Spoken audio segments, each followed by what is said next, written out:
Well, it's Wednesday evening, and I am just a few minutes away from teaching my online class to social work students. But I wanted to do my video because these thoughts have been kind of weighing on me today. And so, since I'm doing these videos, it's a good place for me to just go ahead and put them out there to the ether to help myself a little, I suppose. So today, actually, for I would say the last today's Wednesday, so I'd say the last like 48 hours or so, I have been dealing with a little bit of what I would say is like grief and sadness, which is to some degree a recurring theme in these videos. But it's really just one of those things that's a reminder that when someone experiences a major loss, grief and loss are not linear. They're going to come back. Sometimes when you least expect it, other times when you do expect it, and you can be kind of prepared for it, like anniversaries or times that you're with somebody, or there are reminders depending on what we're talking about. For me, I've been feeling just kind of a little tinge of sadness, I guess, as I left that retreat, which felt really nurturing and kind of grounding for me.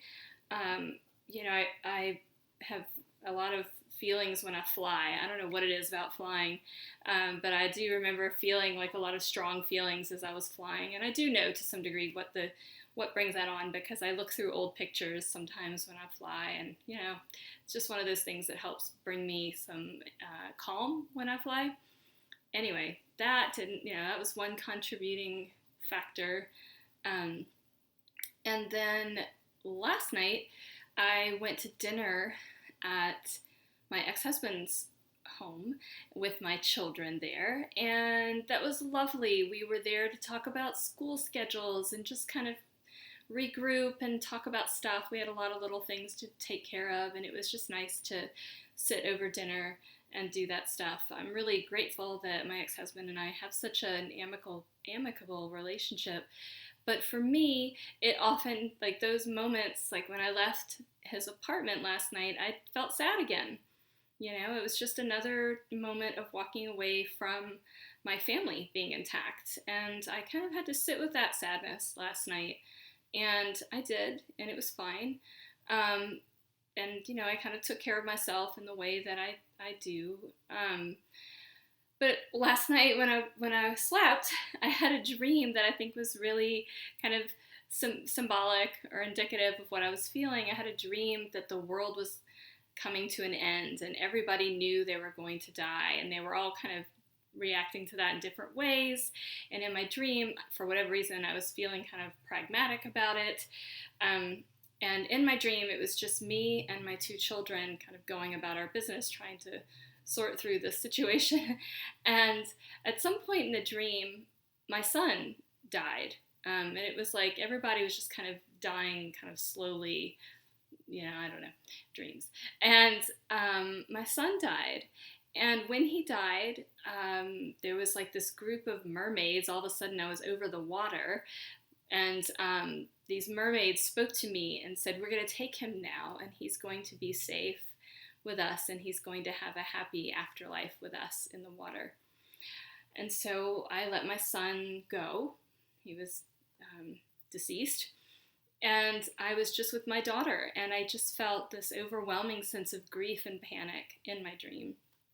And then there were other things that happened, but this was just a long, drawn-out dream about the world coming to an end, and was there some way to live? Like there was still some bargaining in this dream of like, well, maybe we can live. And anyway, I woke up and I was like, wow, that feels to me like a lot of symbolism around kind of the way my family is fractured. And my daughter's about to go to college, and all these things are happening. And I just have carried that thought with me throughout the day, just the sense of sadness. And so that's kind of where my thoughts are. And how does one process that? Well, so many people are sad at any given time. It's a part of life. And for me, I've had to really teach myself these few years that it's really been intense to just sit with it and just know that it's going to be here sometimes, and that I just have to manage and just accept the sadness. And I often talk with clients about swimming through it. It's kind of like swimming through a pool of jello. It can feel, grief can feel that way. And it's so hard to get through it. It just feels like there's so much resistance. But, in order to get out of that ghastly pool of jello, you have to swim. You have to get through it, or you'll just be stuck. And so, sometimes that's kind of what helps me, just to know that I have to just exist in this, and that no matter what I have going on in my life that might be fun or good or hopeful or exciting, there's going to be times where I feel just that sorrow again over the things that I've lost. And so that's kind of, unfortunately, where my thoughts have been today. I'm looking forward to my night. I feel like, I'm going to be able to reframe all this, but it's just kind of like it's been that kind of day. The song that's been on my mind, actually, I don't know if anybody watching this, if anybody does, can relate to the idea that sometimes you hear a song because you're in an emotional state, and you just keep playing it over and over again over a period of days or however long, that it just seems to do something for your soul. And there's been a song that I've been playing over and over again, and particularly today, I just can't get enough of it. It's so strange to me, but not a first, so not terribly strange. It's a song called Daniel, by this time performed by a guy called Susto, and he has a band behind him. And he's young, and he's really unique, and that's S-U-S-T-O, Susto. And it is the classic song that was originally recorded by Elton John, Daniel. And I remember hearing that song as a child, and all throughout my life thinking, like, what is this song about, really? Is Daniel alive? Is he dead? Is he an imaginary friend? Like, what is the deal? But no matter what I didn't know about the specificity of the lyrics. What I didn't know about that, you knew that the song was about grief and about longing of some sort, and you just felt it. The song is so beautifully written. And the last day of our retreat, I got up early and I was on my own, and I just took a walk to the beach, and we had to get to the beachfront from where we were staying. We had to walk. You have to walk through this like rocky, kind of arbor, tree-covered thing, and it gets like various degrees of steep and rocky, and then it's like sandy. It's just this really little bit challenging walk to the beach. And I did that by myself, and I had my music in my ears, and I was just gonna go sit and write in my journal on the beach and meditate. Anyway, but I was listening to music on that little walk, and the song Daniel by Susto came on, and it just gripped me, because I suppose when you end a vacation, there's always a little bit of sadness, it's over, back to real life, and it just got me, and I felt immediately like tearful, and I just felt all this stuff, and that was, 2 days ago. I have no concept of time. Monday morning, I guess. And it's just been on repeat in my world. And today in particular, I've been playing the song over and over, and it's doing something to my soul. So I'm going to add that to this playlist. It's so beautiful, this version of Daniel. And so the other thing I'm going to do is the mind-body exercise that I'm going to do is really basic. Whenever I feel sadness or grief, what really helps me is just, again, to acknowledge it, but also to kind of give myself some sense of hope through that.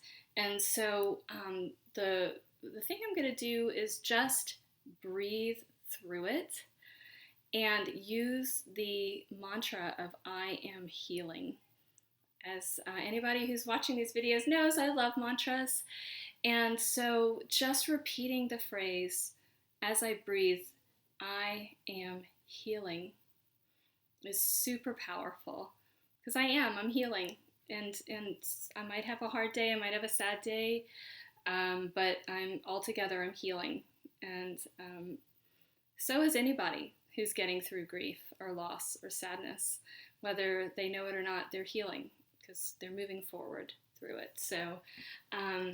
So that's going to be my mantra. I'm going to sit and breathe and just say to myself as I inhale, So right now, I'll say it out loud. Tonight, later, I may say it silently. Silent mantras can be very powerful at just saying things to yourself, but I'm going to sit and I'm going to belly breathe. And I'm going to just work a little bit for a few minutes on letting the tension go in my stomach, my core, which is where I feel it today. And I am not very well informed on chakras. I know the basics, but I do believe that doing this with my heart, putting my hands one on top of the other over my heart, is for me powerful. It's like a little bit of just assuring myself that my heart is here and I acknowledge it and I'm opening it. And so if anyone wants to practice this mantra of I am healing, this is a good way to do it. To hold your hands, instead of letting your hands rest by your sides, hold them up to your heart. And on the inhale, say, I am healing. And on the exhale, I am healing.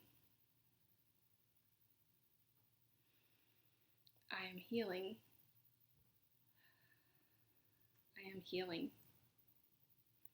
And your hands can be like this, or they can be like this against your heart. But as long as, for me, my hands being like really touching my body and my heart area, it's like this or like this, feels like good medicine for healing with this particular mantra while I breathe. And, tonight I will probably do this, and I suggest anybody else do this just for about 3 minutes, maybe about 20 breaths. Just sit, breathe deeply, and say, I am healing, because I am.